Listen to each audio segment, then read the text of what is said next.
네, 이번 세미나에서는 클래식 메겔리스에 대한 그루브 알고리즘 적용에 대해서 발표하도록 하겠습니다. 이 퀀텀 인포메이션 셋 디코딩에 대한 내용이고, 저번 부산대 워크샵 기점으로 어느 정도 틀이 갖춰졌었고, 이번에 좀 더 해보면서 이렇게 마무리가 좀 된 것 같아서 그 내용에 대해서 발표하도록 하겠습니다. 발표 내용에 앞서 이전 했던 내용이 살짝 필요하기 때문에 살펴보면은, 코드 기반 암호에서는 특정 암호, 특정 코드군을 활용해가지고 이 코드워드를 생성하는 역할인 생성행렬 G와 그 오류 위치를 찾는 페리티 체크 행렬 H, 요게 두 개가 쌍으로 생성할 수 있습니다. 그래서 요 생성행렬 G를 공개키로 사용하는 경우에는 얘를 이제 메겔리스 시스템이라 하고 제일 처음에 나온 코드 기반 암호고, 반대로 그러면은 페리티 체크 행렬 H를 공개키로 사용하는 경우에는 리더레이터 시스템이라고 합니다. 처음에 리더레이터가 이걸 제안했고, 거기서는 이제 처음 썼던 고파 코드가 아니라 뭐 리드 세먼 코드를 사용했다고 하는데, 요거에 대한 취약점이 드러나서 요 코드군을 사용하지 않게 됐고, 결국 같은 코드를 그러면 사용하게 되는 경우에 레겔리스와 리더레이터 시스템은 동일한 보안 강도를 제공합니다.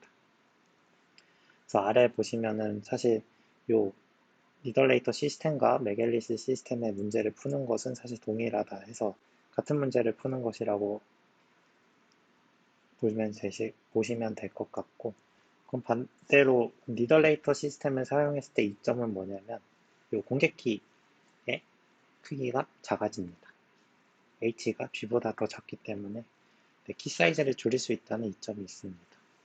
그래서 클래식 메겔리스는 이름은 메겔리스인데 반대로 이 리더레이터 시스템을 활용하고 있고, 그래도 고파 코드를 사용하기 때문에 처음에 메겔리스에서 제안된 고파 코드를 사용하기 때문에 클래식 메겔리스라는 이름을 쓰는 것 같습니다. 네, 그래서 코드 기반 암호에 대한 가장 효율적인 공격 알고리즘이 인포메이션 셋 디코딩 알고리즘입니다. 코드 기반 암호에서는 그 키 생성이랑 디코딩 부분이 제일 복잡한데, 다행히도 이 ISD는 인코딩 부분, 제일 간단한 부분을 타겟으로 하기 때문에 복잡한 부분은 몰라도 괜찮습니다. 그래서 이 프렌즈라는 사람이 제일 먼저 인포메이션 셋 디코딩을 제시했습니다. 그래서 아래에는 이제 메겔리스 시스템에 대한 인포메이션 셋 디코딩 알고리즘인데, 간단하게 살펴보면은 공격자는 이제 이 메시지와 첨가한 오류 벡터를 모르는 채 공격을 시작합니다. 그러면 이제 생성행렬 G, 그리고 특정 벡터 E, 그리고 알고 있는 암호문 C에 대해서 요 K개의 비트에 대한 컬럼들을 뽑아냅니다. 그래서 뽑아낼 수 있는 게 이 G에 대한 K 비트 컬럼을 뽑아내게 되면은 이제 GK가 생성되고, 그리고 이 C에 대한 동일한 인덱스에 맞춰서 이 K에 대한 걸 뽑아서 CK를 뽑아냅니다. 이때 공격 조건이 이 K개를 뽑았는데, 공격자가 사실 모르고 오류 위치를 모르고 K개를 뽑기 때문에 이 오류 위치를 다 피해서 K개를 선택했을 때 공격이 성공됩니다. 그리고 두 번째는 이렇게 뽑아냈을 때 뽑아낸 GK에 대한 역행열이 존재해야 합니다.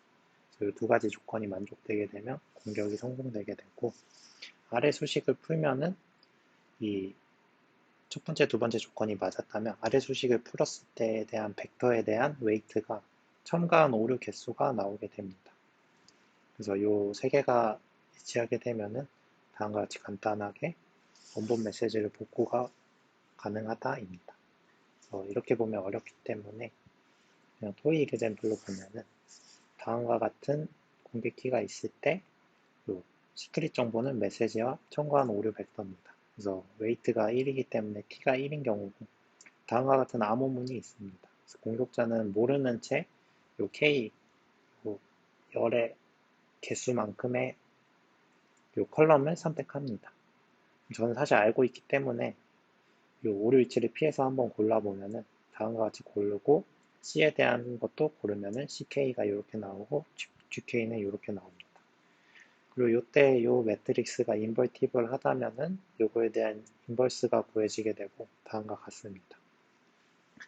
사실 저는 이걸 알고 있었기 때문에 당연히 아래 수식을 해보면 원본 암호문에다가 자신이 고른 CK 그리고 자신이 고른 GK에 대한 인버스 곱하고 다시 생성행렬 공격키 G, 원본 공격키 G를 곱하면은 다음과 같은 벡터가 생성되게 되고 요때에 대한 웨이트를 체크했을 때 요 1과 동일하기 때문에 공격이 성공했다는 뜻이고 마지막으로 원본 메시지를 요 CK와 GK 인버스 1 그러면은 요걸로 원본 메시지를 구할 수 있게 됩니다. 그래서 사실 체크해야 되는 거는 K개를 고르는데 오류 위치를 피하고 골라야 된다 이고 두 번째로 이제 골랐을 때 요 GK가 인버티블 해야 된다. 요 두 개만 기억하시면 될 것 같습니다. 그러면 앞에는 이제 메겔리스 시스템에 대한 인포메이션 세트 코딩이었고 리더레이터 시스템을 활용하는 클래식 메겔리스에 대한 인포메이션 세트 코딩은 조금 다릅니다.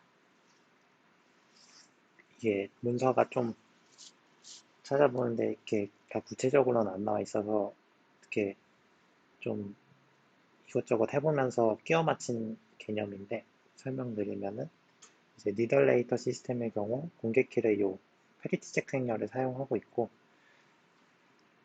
말씀드렸다시피 요 인포메이션 세팅 코딩이 조금 다릅니다. 그래서 이거는 이제 클래식 메겔리스 이그젬플 문서에서 사용한 작은 고파 코드이고 클래식 메겔리스에서는 이러한 페리티 체크 행렬에서 좀 다른 내용인데 키 사이즈를 줄이려고 가우시안 엘리미네이션을 활용해서 이 부분은 아이덴티티 매트릭스로 만들고 이 부분만 공개키로 사용합니다. 그래서 실제로 사용하는 사람은 요거에다가 자신의 메시지를 인코딩할 때 이 아이덴티티를 왼쪽에 붙여서 사용하는 요 키 사이즈를 줄이는 방식을 사용하고 있습니다. 그래서 아무튼 다시 돌아와서 요 클래식 메갈리스에 대한 ISD의 경우 요 페디치 체크 행렬 H에다가 웨이트 T를 가지는 n비트 벡터를 비밀 정보로 사용합니다. 그래서 요 페리티 체크 행렬 공개키와 자신이 생성한 웨이트 T의 벡터를 곱한 값을 요 암호문으로서 활용합니다. 암호문까지는 아니고 그 서로 간의 세션 키를 설립하기 위한 중간 암호문이라고 생각하시면 됩니다. 그럼 만약에 요 비밀 벡터가 요거였다면은 이게 맨 위에 쭉 세워지면은 요 부분에 이제 1비트 오류라고 표현을 하자면은 요 오류가 맨 첫 번째, 두 번째 자리에 포함됩니다. 그러면 동일하게 이제 ISD를 할 때 K 요 핵만큼 근데 이제 니덜레이터 시스템에서 앞에서 이제 공개키 사이즈가 작다 했는데 이 부분이 더 작습니다. 그래서 n-k 개의 로우를 가지고 있는데 그럼 이 n-k 개의 컬럼을 랜덤하게 선택해야 합니다. 그리고 앞에서 인포메이션 세팅 코딩에서는 이 오류 위치를 피하고 골랐어야 됐는데 해보니까 이 클래식 메갤리스에 대해서는 오류 위치를 무조건 포함하고 골라야 됩니다. 그래서 K비트를 골랐을 때, n-K비트를 골랐을 때, 요 사용자가 사용한 요 오류 위치를 다 포함하고 골라야 합니다. 조금 더 보면은 앞에서 말씀드렸다시피 n-k의 컬럼을 선택하는데 메갤리스와는 반대로 그 선택한 컬럼에 반드시 오류가 다 포함되어 있어야 합니다. 그리고 두 번째로 동일하게 자기가 컬럼을 선택했다면 그거에 대한 작은 HK를 다시 구성합니다. 그리고 똑같이 이 재구성한 요 H, n-k 요거가 역행렬이 존재해야 합니다. 그러면 요 첫 번째, 두 번째 조건이 만족되면은 얘도 공격이 성공합니다. 그러면은 HN-K에 대한 역행렬을 계산하는데 이때 가우시안 엘리미네이션을 수행하면은 역행렬을 얻어낼 수 있고 똑같이 그러면 자신이 생성한 역행렬과 그 암호문을 곱했을 때 얘는 좀 다른 게 또 암호문은 그 앞에 메겔리스에 대한 거에서는 또 n-k에 추렸었는데 얘는 그대로 암호문을 활용합니다. 아무튼 그래서 생성한 역행렬과 원래 암호문을 곱했을 때 해밍 웨이트가 t인 경우 앞에서는 둘, t는 2입니다. 그래서 t인 경우 공격이 성공합니다. 공격이 성공하면은 뭘 알 수 있냐면은 이 곱해서 나온 벡터가 나오는데 이 벡터가 오류 위치를 전부 알려주게 됩니다. 근데 앞에서 공격 조건에서 공격자가 선택한 컬럼에 모든 오류가 포함되어 있어야 공격이 성공했기 때문에 이 경우에 이 벡터에서 오류 위치를 알려주게 되면은 모든 오류 위치를 다 알 수 있습니다. 그래서 요 8 곱하기 16 사이즈에 대한 요 페리티 체크 행렬에 대해서 실제로 해보면은 요 조금 다르게 해서 시크릿 정보를 요 벡터로 하겠습니다. 그럼 요 11이 어디 있냐 하면은 여기 있는 상태입니다. 그래서 저는 알고 있기 때문에 포함돼서 n-k개의 컬럼을 선택하면은 요 hn-k는 다음과 같이 뽑아지게 되고 요거에 대한 역행렬을 구해야 합니다.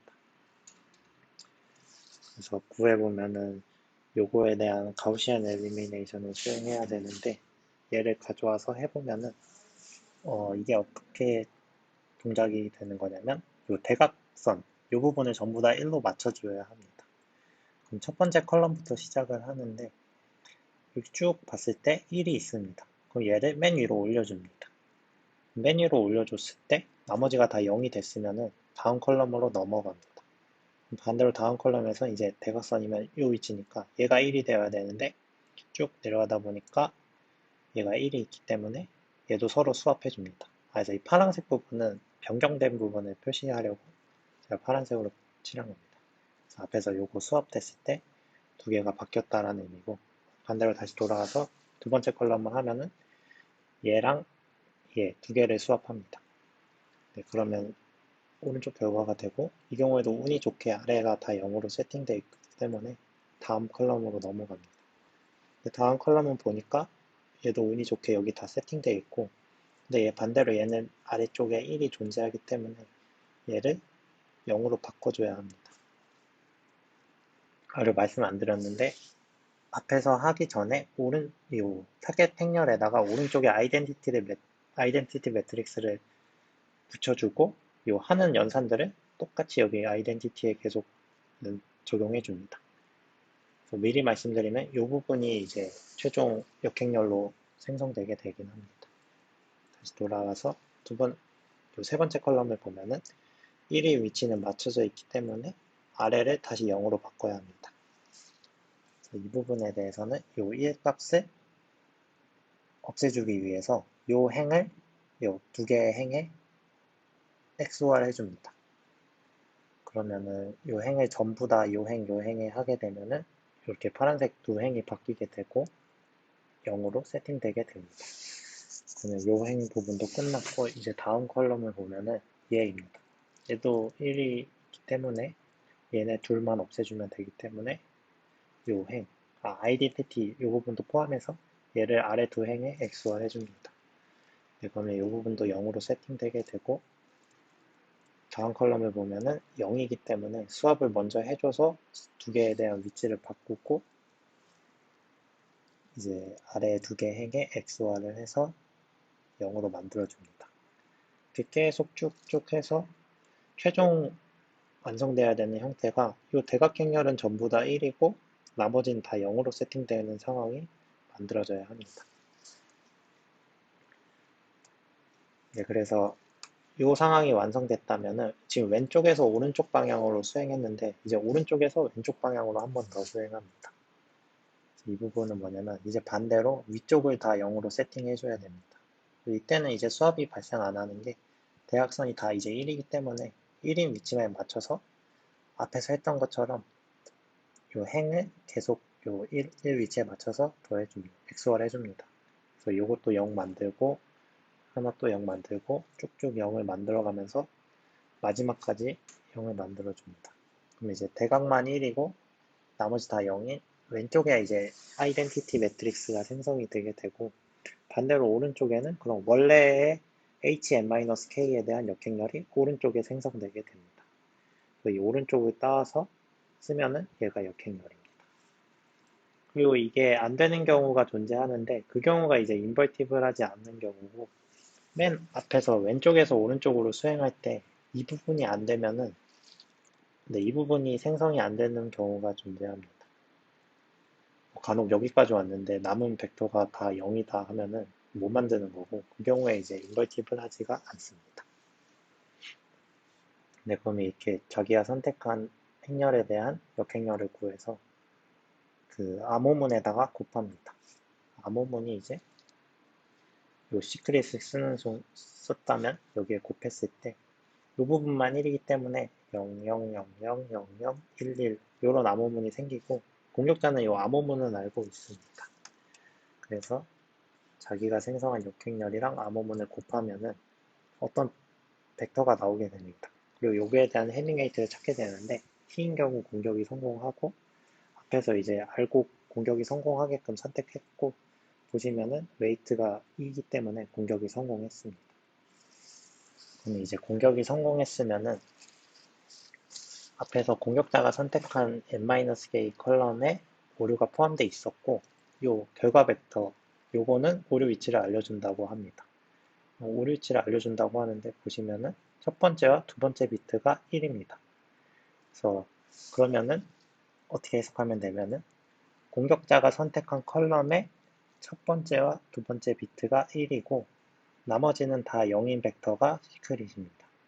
그래서 공격자는 요거의 컬럼을 선택했고, 여기에 오류가 다 포함되어 있는 게 사전 성공 조건이고, 그때 벡터가 첫 번째, 두 번째가 비트가 1이라고 했으니까 이렇게 세팅을 하고, 나머지 다 0으로 세팅하면은 얘가 이제 비밀 정보입니다. 그래서 실제로 보면은 이렇게 나온 벡터가 실제 오류 위치를 알려주고 있는 상황입니다.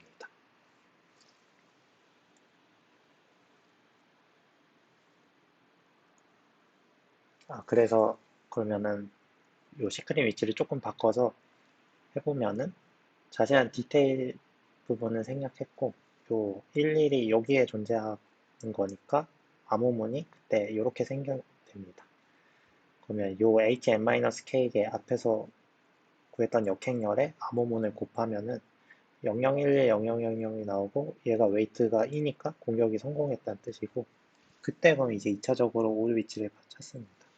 그럼 세 번째, 네 번째라는 건데, 자기가 선택한 컬럼에서 세 번째와 네 번째 얘를 112로 하고 나머지 다 0으로 세팅한 게 시크릿 벡터라는 뜻입니다.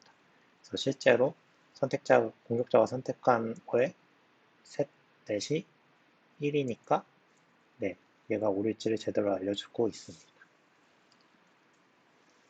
그래서 이 프렌즈 ISD를 그 리덜레이터 시스템 쪽에 적용하는 거에 대해서 살펴보았고, 여러 인포메이션 세팅 코딩의 알고리즘이 있는데, 이 프렌즈 ISD는 K에서 P는 0인 경우에 해당합니다. 이게 오타인데 K가 아니라 이 n-K입니다. 그래서 가장 기본적인 브루트 포스를 보면 이 n비트 벡터에서 레이트 W를 찾는 브루트 포스 공격이 되고, 이 리블리켈로 보시면 될 것 같은데 P가 0이라 생각하시면 됩니다. 그래서 n-K의 컬럼을 골랐을 때 웨이트가 뭐 W 사실 T인데 T인 경우 공격이 성공하는 거고, 그러니까 P가 0이기 때문에 자기가 고른 n-개의 컬럼에 모든 오류가 포함되어 있어야 한다. 이고 앞에서 했다시피 그럼 나머지 벡터는 다 0으로 세팅하고, 이렇게 해서 공격이 앞에서 수행되기 때문에 프렌즈의 경우 요 P가 0인 경우에 해당합니다. 그래서 다양한 ISD를 보면은 리브리켈은 이제 프렌즈 다음에 나온 거로 n-k계에서 꼭 모든 오류를 다 선택해야 되지 않고 살짝의 P라는 조금의 수를 놓쳐도 된다라는 공격법으로 개선이 됐고, 뭐 이런 거에서 점점 뭐 조금씩 나누면서 브루트 포스를 조금 개선하는 방식으로 ISD 알고리즘들이 여러 개 있습니다.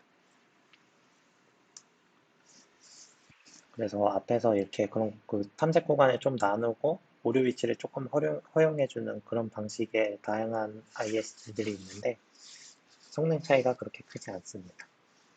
그래서 퀀텀 버전으로 이 ISD를 구현한다 하면은 확실히 퀀텀에서 어떤 게 제일 효율적인가를 고려해서 알고리즘을 선택하는 게 맞는 것 같고 제일 간단한 프렌즈가 좀 효율적이라고 생각합니다. 보시면은 리브리켈에서는 웨이트 체크를 뭐 여긴 당연히 0이면 원래 안 해도 되는데 P인 순간 요거에 대한 웨이트 체크도 해야 되고 이 웨이트 체크 비용이 꽤 듭니다. 그런 반면에 프렌즈에서는 앞에서 보셨다시피 생성된 벡터의 웨이트가 t인지만 한번 검사하면 되기 때문에 이런 거를 고려하면은 이제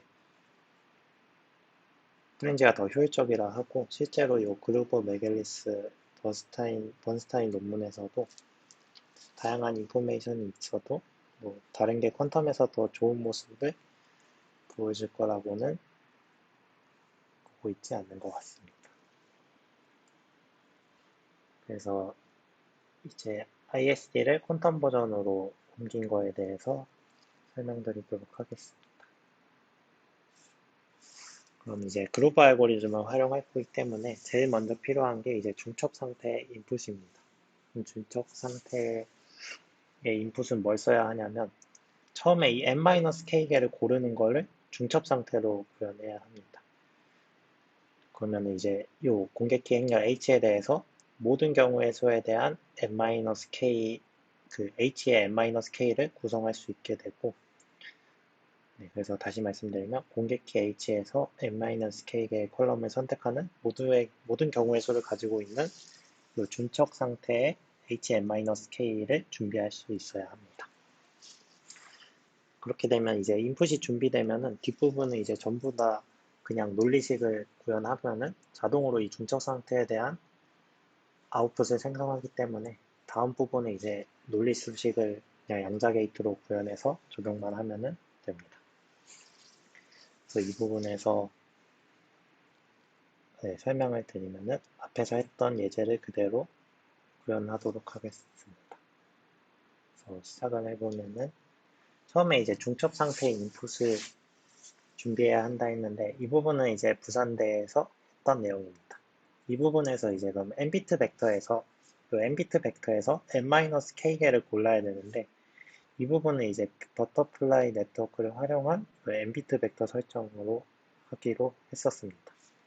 n비트 벡터에서 웨이트를 주는데 웨이트는 이제 그러면 요거 경우에는 n-k 웨이트를 줘서 n비트 벡터가 쭉 있고 n-k개의 웨이트를 가지는 벡터를 중첩 상태로 준비할 수 있습니다.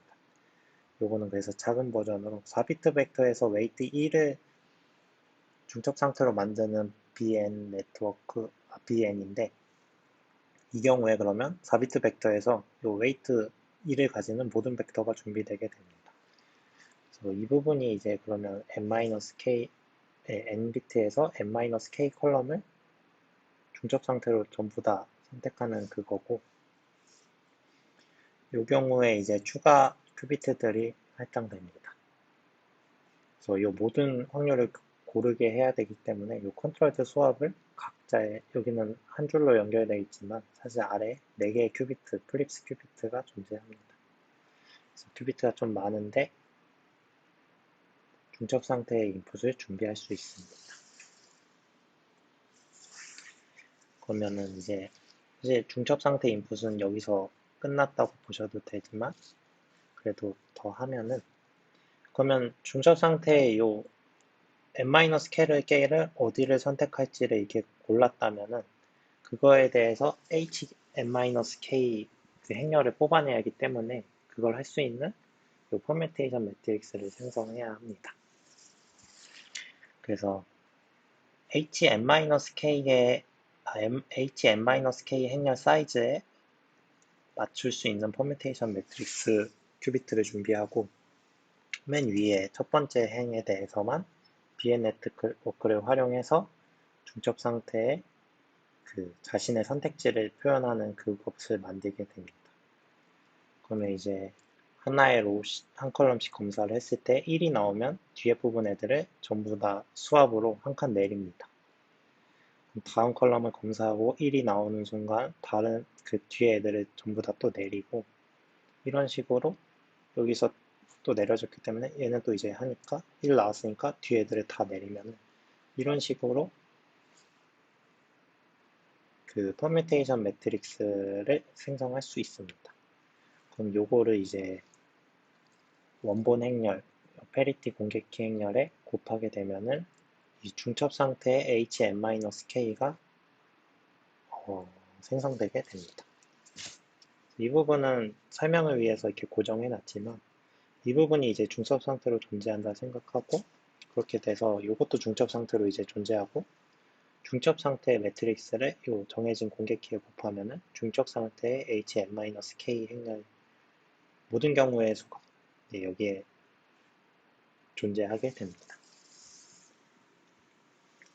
그래서 이 부분이 이제 부산대에서 진행했던 내용이고, 이번에는 이제 더 나아가서 실제로 적용을 해서 공격을 해보았습니다. 그 앞에 시나리오에 대해서 공격을 하는 코드고, 뭐 n이 16, k라고 써 있는데 n-k인데 k로 그냥 표현하겠습니다. 그래서 n은 16, 그 행 k는 8이고, 이때 공격키가 세팅되어야 하기 때문에 n 곱하기 k의 큐비트가 필요하고, 이 부분은 이제 공격 대상인 사이퍼 텍스트 요 신드롬 값이고, 아래는 이제 그 HK를 고르기 위한 퍼뮤테이션 매트릭스 큐빗이고, 아래는 이제 그럼 이제 퍼뮤테이션을 요 공개키에 곱했을 때 HK가 생성되는데 그 부분을 담기 위한 큐빗이고, 아래는 이제 부가적으로 조금 필요한 템프 큐빗들입니다. 공격을 하면은 처음에 퍼뮤테이션 매트릭스가 이 사이즈에 맞춰서 생성 0으로 존재하고, 요 첫 번째 로우에 대해서 이 n비트 벡터에서 k개의 웨이트를 가지는 벡터를 요 bn 네트워크를 사용해서 여기에 저장해 줍니다. 그러면 이 부분이 이제 중첩 상태로 존재하게 되고, 그래서 공개키를 생성하고 요 사이퍼 텍스트 값도 넣는 과정이고, 원래 같은 경우에는 이제 이 퍼뮤테이션 매트릭스의 첫 번째 로우에 요 bn을 적용해서 그 웨이트 E, 여기서 시크릿 요 웨이트 T가 2기 때문에 웨이트 1에 가지는 요 로우를 세팅해 줘야 되는데, 이게 큐비트 제한 때문에 시뮬레이션이 안 돼서 이 부분은 이제 따로 모듈로서 확인했고, 이 부분이 이제 중첩 상태로 존재한다고 가정을 했을 때 공격을 시작합니다. 근데 이게 안 되기 때문에 임의적으로 이제 요 비트 값을 선택해 놓고 공격을 시작합니다. 그래서 이 부분이 사실 준비됐으면 뒷부분은 전부 다 그냥 논리식만 구현해서 작동되는지 확인만 하면은 작동하기 때문에 이제 인위적으로 제가 그 K개의 컬럼을 골랐습니다. 그래서 공격 시나리오대로 요거에 대한 컬럼이 선택되는 것을 표현하는 게 이 부분입니다. 그래서 6, 7, 8, 9, 11, 12, 13 요 컬럼을 선택하는 게 요 부분이고, 그러면 이제 그 첫 번째 이렇게 사실은 BN 네트워크를 활용해서 이렇게 컬럼이 선택돼야 되지만 제가 인위적으로 세팅을 해서 이러한 그 n비트 벡터가 생성됐다면 그거에 따라서 여기 퍼뮤테이션 매트릭스를 생성을 합니다. 요거에 따라서 아래와 같은 퍼뮤테이션 매트릭스가 생성되게 되고, 요거는 이제 첫 번째 세팅한 공격키 출력한 거고, 그럼 다시 하면은 처음 공개키에서 이제 그 자신이 선택하는 컬럼을 표현하는 벡터가 나오고, 그거에 대한 퍼뮤테이션 매트릭스가 구해지고, 이 generate hk 하면은 요 공개키에 맞춰서 요 퍼뮤테이션 매트릭스를 곱해서 자신이 선택한 컬럼에 대한 공개키가 뽑아내게 됩니다. 네, 그래서 이 HK가 여기 생성되는 모습입니다.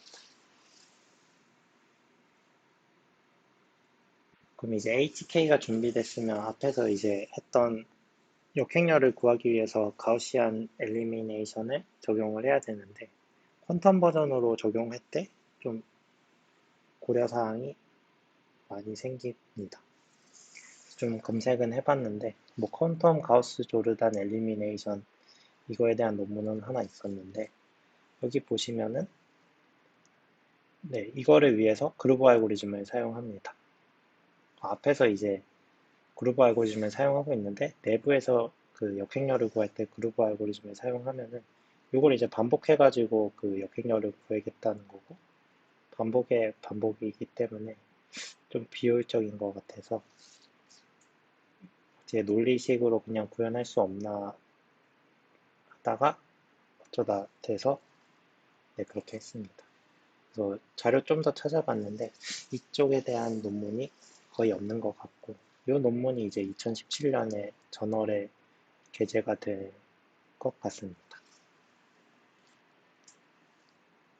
그래서 이번에 양자 게이트만으로 저 퀀텀 가우스 조르단 엘리미네이션을 구현했고 공격 과정에서 이제 사실 요 자신이 선택한 요 HM-K 행렬에 대한 인버스점 매트릭스가 필요한데 공격 과정에서 사실 이걸 생성할 필요가 없더라고요. 그래서 더 말씀드리면 요 생성이 필요한 건 아니고 요 행렬을 만들 때 사용된 연산들만 있으면 됩니다. 그리고 또 그렇다면은 이제 이 연산 과정 중에서 못한데 HM-K에 대한 그 큐비트 그 부분의 일부분이 훼손되어도 상관이 없어서 자원을 또 아낄 수가 있습니다. 이 부분은 뒷부분에서 설명드리고 앞에서 이제 예제에서 했던 클래식한 가우스 조르단은 이제 수합한 다음에 아래에 1 있는 것들은 다 지우는 그래서 삼각행렬을 구성하는 방식이었고 여기도 이제 삼각행렬을 구성하는 방식이 똑같은데 퀀텀에서 고려사항이 좀 있어서 엘리미네이션 요 1을 먼저 없애고 벡터에서 1을 하나만 남긴 후 그 자신의 위치로 맞게 로테이션하는 수합이 아니라 로테이션하는 방식으로 진행했습니다. 그래서 실제로 요 퀀텀 가우스 조르단 엘리미네이션을 이번에 한 거를 예제로 설명드리면은 처음에 이제 선택한 HM-K 행렬의 대상으로 적용을 합니다. 그럼 이제 컬럼별로 왼쪽에서 처음에 오른쪽으로 진행됐기 때문에 동일하게 첫 번째 컬럼을 타겟으로 하고 여기서 템프 큐빗이 한번 사용됩니다. 처음에 0으로 세팅한 템프 큐빗에 타겟 요 컬럼을 동일하게 복사를 합니다. 그리고 원래는 엘리미네이션을 먼저 해야 되는데 얘 같은 경우에 할 필요 없기 때문에 이 수식이 조건이 성립이 안 돼서 우선 그냥 넘어갑니다. 그래서 로테이션부터 설명을 드리면은 다음과 같은 타겟이 있을 때 로테이션 할 때는 템프 큐빗에 전부 다 X 게이트를 사용합니다. 값이 전부 반대로 뒤집히게 되고 여기서 이제 큐비트들을 묶어가면서 점점 늘려가면서 컨트롤드 수합 게이트를 반복합니다. 이 경우에 수합이 아니라 원래 같은 경우에 얘를 바로 위로 올리면 되는데 이게 좀 이렇게 하면 안 되는 이유가 있어서 이렇게 하면은 이 경우엔 알고 있어서 이게 되는 거지 모르는 경우로 했을 때 이게 제대로 안 됩니다.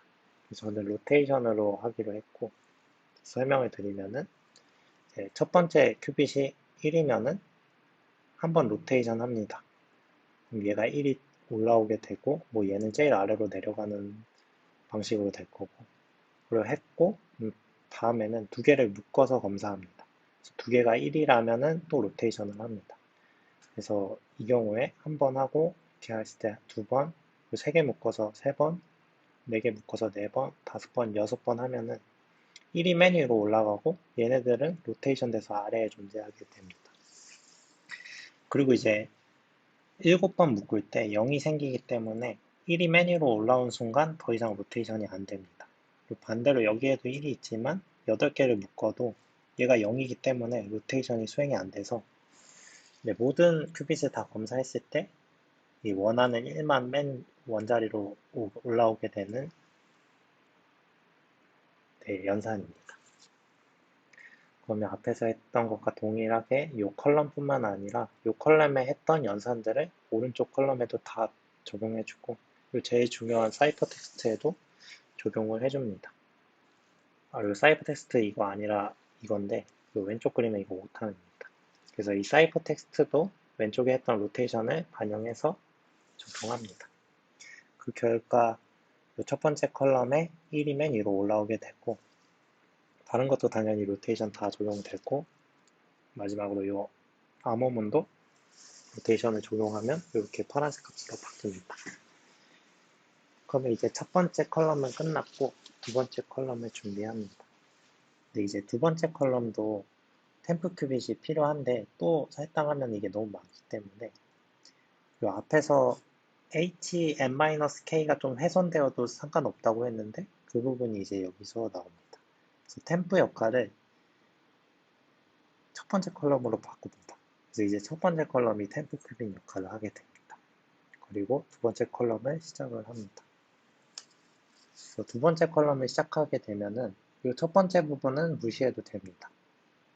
그래서 두 번째 컬럼을 시작하면은 두 번째 컬럼부터 맨 아래까지 값을 요 왼쪽에 이 10000으로 세팅된 여기에 복사를 하게 되고 이게 가능한 게 아래가 다 0이기 때문에 얘를 템프로 쓰는 겁니다. 그러면 템프에 요 두 번째 컬럼 값이 복사되게 됐고 시작을 합니다.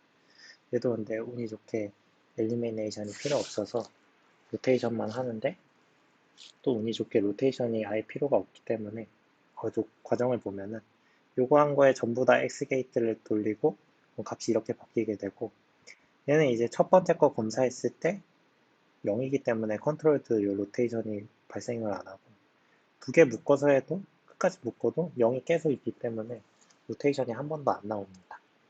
그래서 얘는 그대로 유지되는 거고 두 번째 컬럼이 끝났고 두 번째 컬럼이 끝나고 이제 세 번째 컬럼을 준비할 때 이제 두 번째 컬럼으로 또 템프를 바꿉니다.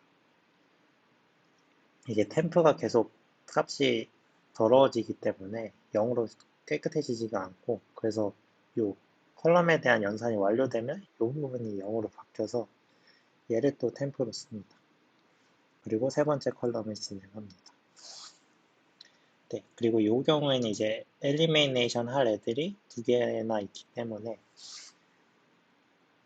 여기서 이제 템프 큐빗이 또 쓰입니다. 그래서 이 값을 템프에 넣으면 오른쪽 그림이 되고 이 상황에서 이제 엘리미네이션을 수행을 합니다. 그래서 그 CC 토폴리 게이트로 얘를 계속 타겟으로 하고 얘와 그러니까 얘가 전부 다 1이면은 여기에다가 얘를 XOR하고 뭐 이런 식으로 수행을 합니다. 뭐 그래서 하면은 얘는 당연히 0이기 때문에 변함이 없고 그리고 또 했을 때 1이고 얘가 1이기 때문에 얘가 0으로 바뀝니다. 그래서 저희가 원하는 엘리미네이션이 수행이 되고 이게 사실 1이 여기 있든 여기 있든 이게 쭉 내려가면서 다 하기 때문에 동작이 됩니다. 그리고 이 컬럼에 했던 거를 이 오른쪽에도 쭉 적용이 됩니다. 근데 이 경우에는 이제 이렇게 그러니까 이렇게 연결하면 안 되고 얘랑 연결할 때 얘까지 포함을 해야 됩니다. 그래서 이거는 좀 깊게 봐야지 완벽히 이해가 될 것 같긴 해서 어쨌든 이런 방식으로 요 엘리미네이션을 합니다. 그러면 얘한테 했던 엘리미네이션이 동일하게 다른 컬럼들에도 적용되게 되고 요 가장 중요한 사이퍼 텍스트에도 이렇게 엘리미네이션이 수행이 됩니다.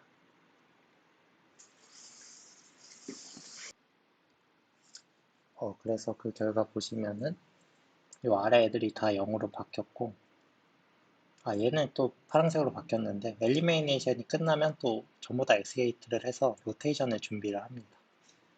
그건 조금 뒤에 설명하고 어쨌든 원래 그럼 얘가 1이었고 얘가 1이었다는 거기 때문에 1이었으면은 얘가 전부 다 여기에 더해진 상태, 그리고 여기에 더해진 상태, 그리고 다시 사이퍼 텍스트도 얘는 여기 이렇게 더해진 상태로 엘리미네이션이 끝나고, 요 전부 다 S게이트로 템플 값을 바꾸고 로테이션을 또 합니다. 그러면 이제 앞에서처럼 이제 0이기 때문에 로테이션이 한 번도 안 일어나고 끝나게 됩니다. 그러면 얘도 이제 요 세 번째 컬럼도 끝났습니다. 네 번째 컬럼으로 또 옮겨서 엘리미네이션 하고, 템플 큐빅 당연히 또 얘로 바꾸고, 이렇게 복사하고, 엘리미네이션 하고, 로테이션 하고, 이거 쭉 반복하면은 네, 이런 형태가 됩니다. 앞에서 클래시컬 했던 거랑은 다르게 요 왼쪽 아래에 있는 요 삼각형이 전부 다 0이 아닙니다. 근데 이게 상관이 없는 게, 이게 이 C에다만 요 했던 연산을 적용하면 되기 때문에 이게 훼손돼도 상관이 없습니다. 어쨌든 왼쪽에서 오른쪽이 끝나면 전부 다 1인 상태로 되게 됐고, 이제 처음에 했던 것처럼 이제 오른쪽에서 왼쪽으로 합니다. 근데 이 경우에는 이제 여기가 다 1이기 때문에 로테이션 할 필요 없이 여기에 맞춰서 요 엘리미네이션만 하면 됩니다. 그래서 얘도 맞춰서 엘리미네이션 같이 해주면은, 그리고 여기서 하나 더 말씀드릴게, 템프가 이렇게 훼손되는데 보니까 템프를 이제 더 쓸 게 없어서 이때까지는 교체해가면서 잘 썼는데 요 오른쪽에서 왼쪽 할 때 템프 하나 더 씁니다. 그래서 하나 써서 얘를 옮겨두고 시작하고, 또 애니메이션 다 하고 나면 얘가 또 다 0으로 초기화 되기 때문에 얘를 또 다시 템프로 재활용하면은 또 큐빗을 아낄 수 있습니다. 그 방식으로 왼쪽에서 오른쪽 할 때 템프 하나, 그리고 오른쪽에서 왼쪽으로 할 때 템프 하나, 이렇게 두 개만 사용해서 요 최종 형식을 완성할 수 있습니다. 얘도 마찬가지로 이 부분이 훼손되는데 이때 했던 연산들만 사이퍼 텍스트에 적용해주면 되기 때문에 상관없습니다. 그래서 최종 요 C가 나오게 되면은 얘에 대한 웨이트 체크를 합니다. 이 웨이트 체크 모듈도 그 부산대 그 워크샵 발표에 포함되어 있었기 때문에 그거를 이제 요 8비트 벡터에다가 적용을 하게 되면은 웨이트가 2인 경우 공격이 성공하고, 웨이트가 2인 경우에 그 그루브 알고리즘의 컨트롤드 Z 게이트를 해서 정답지에 대한 앰플리튜드를 증폭시킬 수 있습니다.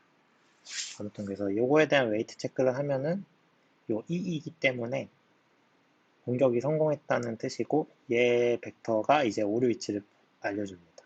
보면은 세 번째, 네 번째 비트가 1인 거고, n-k 컬럼 요 파란색 거 같이 골랐을 때 세 번째, 네 번째가 1인 벡터, 그리고 나머지가 다 0인 벡터가 요 시크릿 벡터가 됩니다. 그래서 공격이 성공되는 모습입니다. 그래서 다시 말씀드리면은 퀀텀에서도 똑같이 요 리브리켈로 보셨을 때 P가 0인 경우에 해당되고, n-k의 컬럼을 골랐을 때 모든 웨이트가 포함되어 있다면은, 그리고 인버티브를 하다면 그 벡터의 비트가 오류 위치를 나타내게 되고, 그거를 이제 그대로 여기다 넣고 나머지 다 0으로 세팅하면 왼쪽처럼 공격이 성공한 것처럼 공격이 성공됩니다. 그래서 이 예제뿐만 아니라 여러 예제로 확인해서 검증을 했고, 실행되는 거를 잠깐 보면은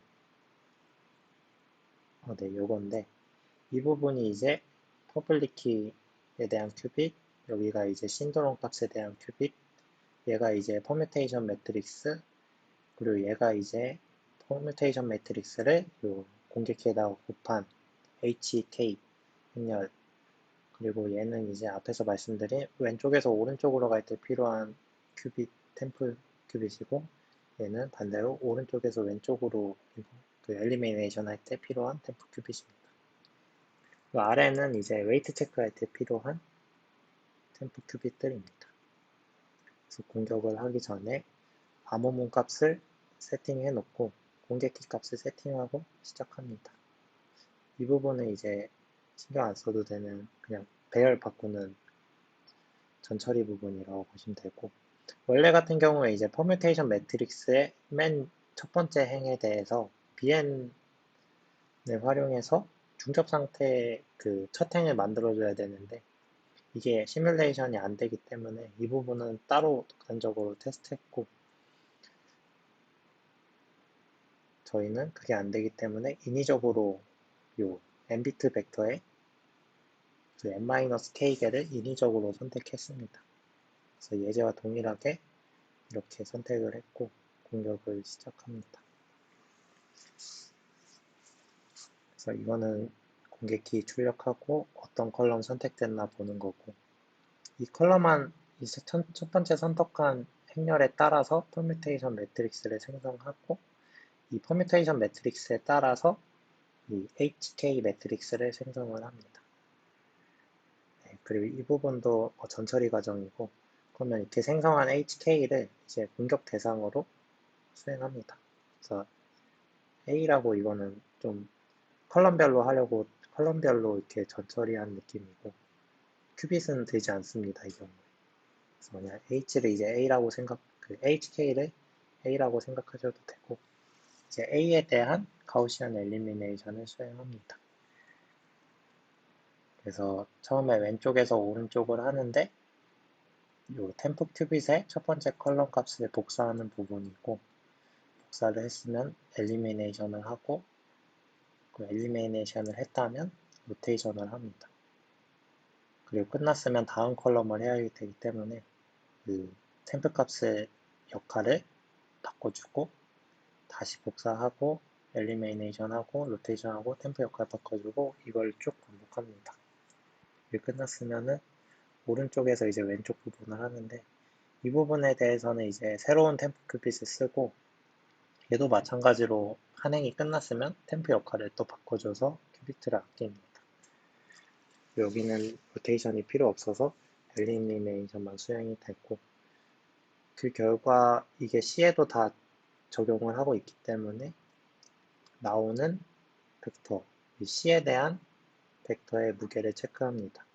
8비트 벡터의 웨이트를 체크하고, 웨이트를 검사했을 때 맞으면은 그 C는 오류 위치를 표현하게 됩니다. 그래서 돌려보면은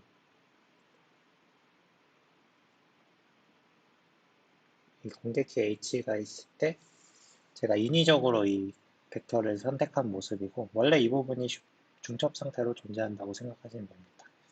그 결과 요거에 대한 중첩 퍼뮤테이션 매트릭스가 생성이 되고, 요거를 이제 원본 공개키에 곱했을 때 이 가우시안 엘리미네이션 타겟이 되는 요 HK 매트릭스가 생성이 되게 됩니다. 이 부분도 당연히 중첩 상태로 생성되고, 중첩 상태의 HK에다가 가우시안 엘리미네이션을 수행합니다. 그래서 골라진 거 요거에 대해서 왼쪽이 이제 템플을 나타내고, 가우시안을 하면은 요 맨 위에 있던 게 처음에 엘리미네이션이 없어서 변화가 없고, 로테이션을 하면은 얘가 맨 위로 올라옵니다. 그럼 이제 첫 번째 컬럼이 끝났고, 두 번째 컬럼을 보면은 얘도 이제 엘리미네이션 할 게 없어서 끝나고, 로테이션도 할 게 없어서 끝납니다.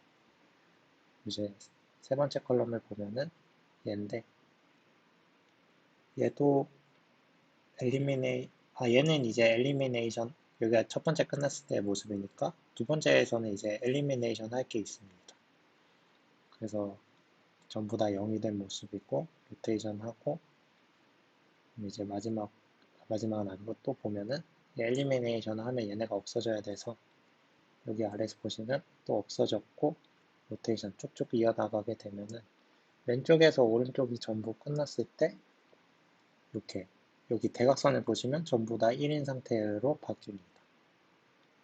그리고 이 부분이 앞서서 말씀드린 훼손돼도 된다고 한 부분이고, 오른쪽에 이제 사이퍼텍스트 C에도 앞에서 했던 거를 똑같이 했기 때문에 값이 바뀌고, 반대로는 이제 요거에 대한 엘리미네이션만 수행하면 되기 때문에 엘리미네이션 하고 템프 역할 바꾸고 이렇게 쭉 왼쪽으로 쭉 진행을 하면은 네, 아무모 C가 이렇게 생성이 됩니다. 그러면은 요 8비트 벡터에 대한 웨이트 체크를 했을 때 0010 해서 요 2가 나와서 공격이 성공된 거고, 그럼 그때의 C를 보면은 요런 값이고, 요 자기가 선택한 n-k의 컬럼에서 세 번째, 네 번째 비트가 오류라는 뜻입니다. 그러면은 네, 세 번째, 네 번째가 오류인 거를 여기서 똑같이 확인할 수 있습니다. 그래서 이거는 요거에 대한 비용은 한번 체크해 봤을 때 이만큼의 비용이 나옵니다. 우선 수학 게이트가 좀 쓰이고,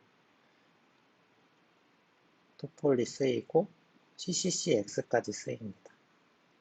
그리고 큐빗은 352개 정도 썼고, 뎁스는 한 1862 정도가 나옵니다.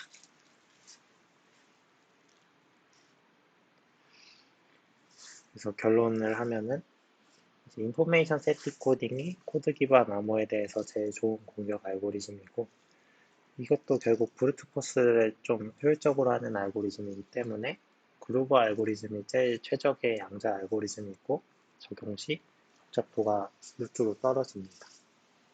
그리고 번스타인 논문에서도 나오다시피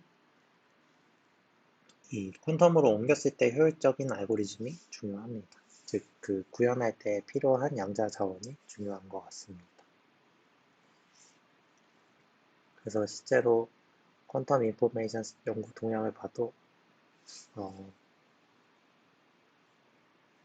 클래식 메갤리스에서도 공식 홈페이지에서 인포메이션 세티 코딩에 대한 연구 논문 동향을 다 정리해 놨는데, 네, 그렇게 많지는 않고, 전부 다 보면은 좀 복잡도 계산 이런 부분하고 실질적인 그 양자 회로 이 부분을 제시를 잘 안 하는 것 같습니다. 그래서 이것도 이제 처음에 이제 프렌지에 대한 양자 퀀텀 인포메이션 스태틱 코딩에 대한 논문이고, 그 그루버 vs 메갤리스 번스타인 논문 내용인데, 베이직 퀀텀 인포메이션 세팅 코딩 해서 이런 식으로 거의 스텝만 소개하는 이런 식으로 나와 있습니다.